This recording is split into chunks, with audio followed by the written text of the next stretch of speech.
پھر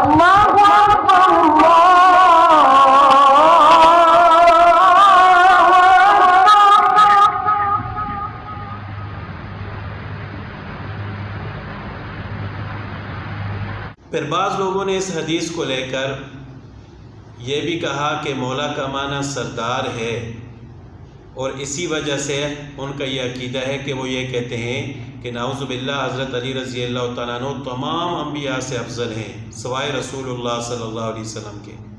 یعنی رسول اللہ صلی اللہ علیہ وسلم نے یہ فرمایا کہ جس کا میں مولا اس کا علی مولا، تو باقی انبیاء کے مولا بھی رسول اللہ صلی اللہ علیہ وسلم ہیں، تو لہٰذا حضرت علی رضی اللہ تعالیٰ عنہ بھی ان کے مولا ہوں گے، اور مولا ہونے کی بنا پر ان سے افضل ہوں گے۔ نعوذ باللہ۔ نوجوانوں، اگر تم سے کالج یونیورسٹی میں اپنے آفس میں کوئی کہے نا کہ مولا علی کو آپ تمام صحابہ کرام سے افضل کیوں مانتے ہیں،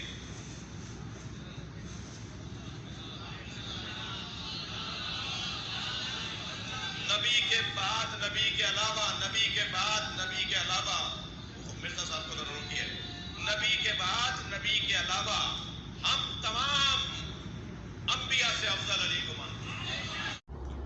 ہم اس عقیدے سے بھی بیزار ہیں۔ تو مولا کا معنی یہاں پر سردار نہیں ہے۔ اگر سردار مراد لیں گے تو بہت ساری خرابیاں پیدا ہوں گی۔ مولا کا یہاں پر کیا معنی ہے؟ مولا کا معنی وہ ہے جو آگے رسول اللہ صلی اللہ علیہ وسلم نے خود بیان فرمایا ہے۔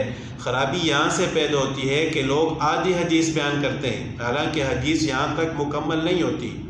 اس کے بعد آپ صلی اللہ علیہ وسلم نے فرمایا کہ اللہم والی من والاہ، اے اللہ تو بھی اس سے محبت کر جو علی سے محبت کرے۔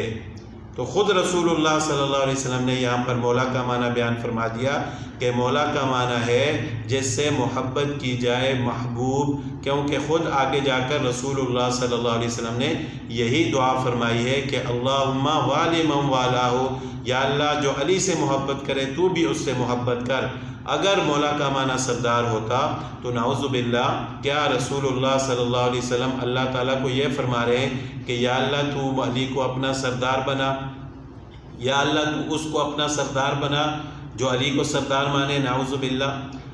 تو اس سے بات یہ ثابت ہو جاتی ہے کہ یہاں پر مولا کا معنی ہے محبوب، اور یہی اہل سنت والجماعت کا